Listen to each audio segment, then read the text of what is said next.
आज हम विज्ञान कक्षा 8 इकाई 3 परमाणु की संरचना के अभ्यास प्रश्नों को हल करेंगे। पहला प्रश्न है, निम्नलिखित प्रश्नों में से सही विकल्प छांट कर लिखिए। न्यूट्रॉन की खोज की है। तो न्यूट्रॉन खोज किसने की है? सर जेम्स चैडविक ने की है। तो हमारा ये वाला विकल्प सही हो जाएगा। किसी तत्व के वे परमाणु जिनकी परमाणु संख्या समान होती है परंतु द्रव्यमान संख्या भिन्न होती है कहलाती है। तो ये परिभाषा है, किसकी परिभाषा है? समस्थानिक की परिभाषा है ना। समस्थानिक परिभाषा क्या कहती है कि एक ही तत्व के वे परमाणु जिनकी परमाणु संख्या समान होती है परंतु द्रव्यमान संख्या भिन्न होती है, समस्थानिक कहते हैं। तो इसमें कौन सा विकल्प सही हो जाएगा? ये वाला। ठीक, परमाणु संख्या समान होती है, द्रव्यमान संख्या भिन्न होती है। जल में ऑक्सीजन की संयोजकता होती है। तो जल में जो ऑक्सीजन की संयोजकता होती है वो कितनी होती है? 2 होती है। जल का सूत्र क्या होता है? H2O। ठीक, न्यूट्रॉन पर आवेश होता है। तो न्यूट्रॉन उदासीन कण है ना, इस पर कोई आवेश नहीं होता। तो यहां पर लिख देंगे कोई आवेश नहीं होता है। प्रश्न क्या 2 है, निम्नलिखित कथनों में सही कथन पर सही और गलत कथन पर गलत का चिन्ह लगाइए। तो का नंबर है, परमाणु अविभाज्य कण होता है। तो ये कैसा है? गलत है। परमाणु अविभाज्य कण है ना, पहले माना जाता था। जब डाल्टन का परमाणु सिद्धांत आया था तो उन्होंने बताया था परमाणु कैसा है? अविभाज्य कण होता है।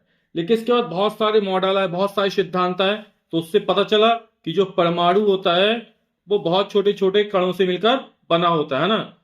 परमाणु के नाभिक में न्यूट्रॉन और प्रोटॉन होते हैं और इसके बाहर लगभग वृत्ताकार कक्षा में इलेक्ट्रॉन चक्कर लगाते हैं, है ना। तो परमाणु अविभाज्य कण होता है, ये हमारा क्या हो जाएगा? गलत हो जाएगा। किसी परमाणु के नाभिक में उसका द्रव्यमान होता है। तो ये जो है कथन दिया बिल्कुल सही है ना। परमाणु से इलेक्ट्रॉन के निकलने से ऋण आवेशित आयन प्राप्त होता है। तो जब इलेक्ट्रॉन निकल जाता है तो इलेक्ट्रॉन की कमी हो जाती है तो धनावेशित आयन प्राप्त होता है। ये बोला ऋणावेशित आयन प्राप्त होता है, तो ये क्या हो जाएगा? गलत हो जाएगा। जल के अणु में ऑक्सीजन की संयोजकता 3 होती है। अभी हमने विकल्प देखा था ऑक्सीजन की संयोजकता की 2 होती है और ये बोला 3 होती है, तो ये भी गलत हो जाएगा। प्रश्न का 3 है, रिक्त स्थानों की पूर्ति कीजिए। 2 या 2 से अधिक परमाणु आपस में मिलकर क्या बनाते हैं? अणु बनाते हैं। प्रोटॉन की खोज ने की थी। तो जो प्रोटॉन की खोज की थी वो किसने की थी? गोल्डस्टीन ने की थी। तो आपको ध्यान रखना है, प्रोटॉन खोज किसने की थी? गोल्डस्टीन ने की थी सन 1886 में। लेकिन ये जो प्रोटॉन नाम है वो रदरफोर्ड ने दिया था। ठीक है, खोज किसने की थी? गोल्डस्टीन ने की थी। और नाम जो रखा था प्रोटॉन वो किसने रखा था? रदरफोर्ड ने रखा था। न्यूट्रॉन का द्रव्यमान हाइड्रोजन परमाणु के द्रव्यमान के लगभग कैसा होता है?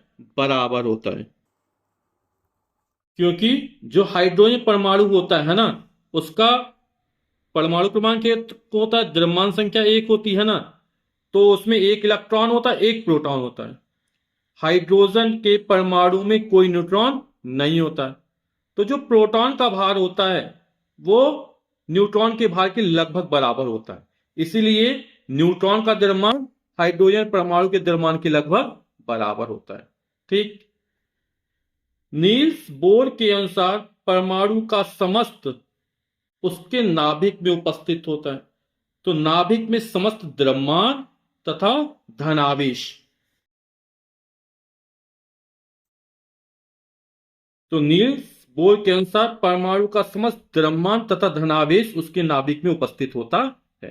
प्रश्न के 4, स्तंभ का स्तंभ खा से मिलान कीजिए।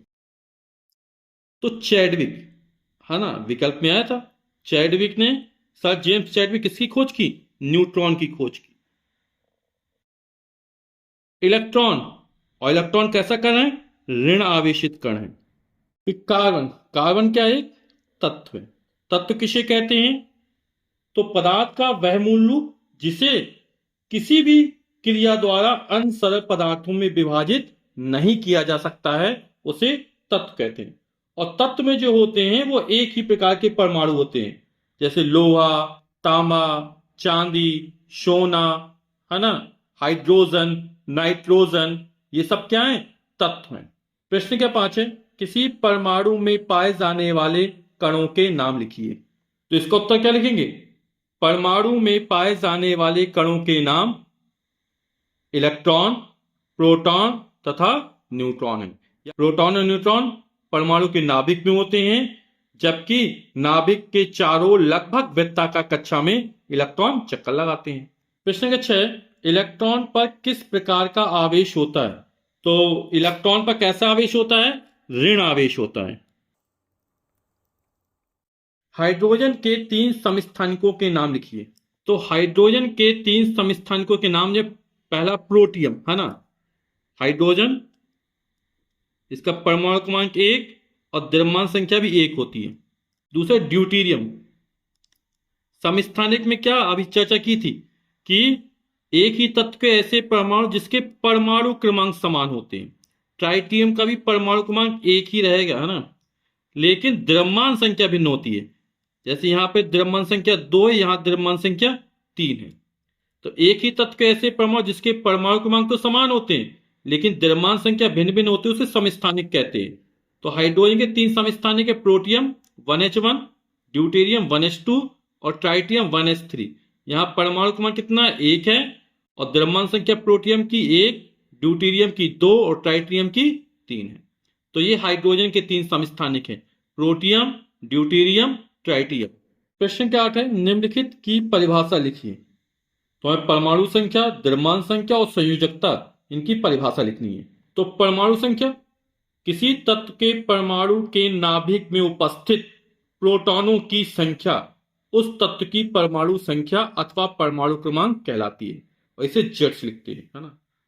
तो परमाणु के नाभिक में जितना धनावेश होता है, नहीं धनावेश नहीं, प्रोटॉनों की संख्या, उस तत्व की परमाणु संख्या परमाणु क्रमांक कहलाती है।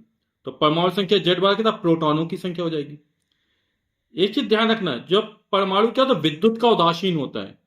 तो परमाणु के नाभिक में जितने प्रोटॉन होते हैं उतने ही इलेक्ट्रॉन लगभग वृत्ताकार कक्षा में नाभिक के चारों ओर चक्कर लगाते हैं।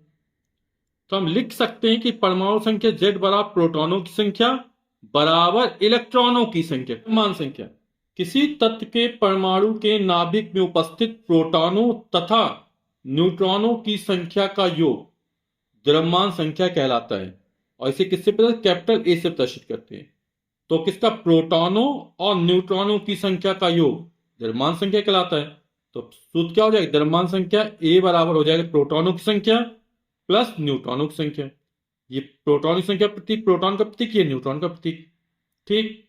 संयोजकता, किसी भी तत्व की संयोजकता वह संख्या है जो यह दर्शाती है कि उस तत्व का एक परमाणु हाइड्रोजन के कितने परमाणुओं से संयोग करता है अथवा विस्थापित करता है।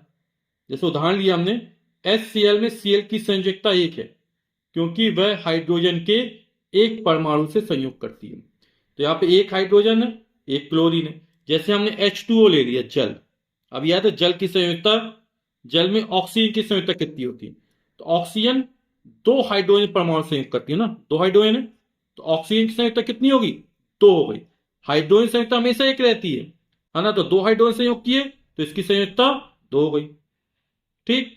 अब जैसे ये मेथिन का सूत्र CH4 है ना, तो यहां 4 हाइड्रोजन लगे, है ना, हाइड्रोजन संयोजकता 1 होती है, तो 4 से संयोग किया ना कार्बन में, तो यहां कार्बन की जो संयोजकता होगी वो कितनी होगी? 4 हो जाएगी।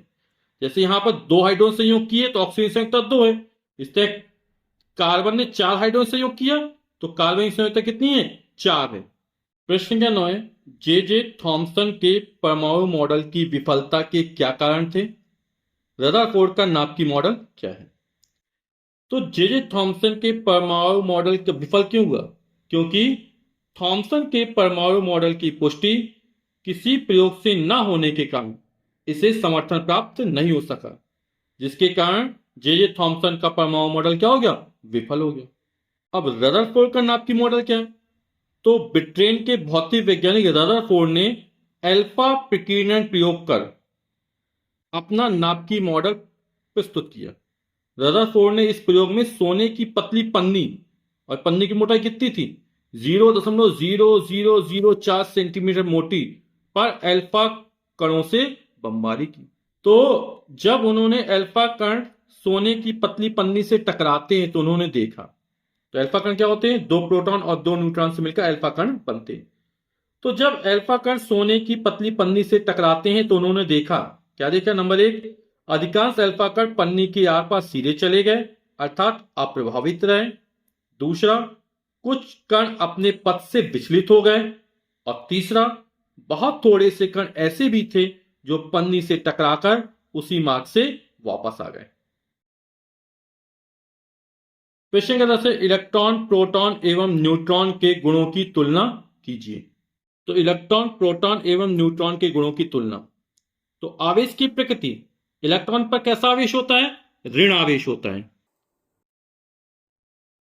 प्रोटॉन पर कैसा आवेश होता है? धन आवेश होता है।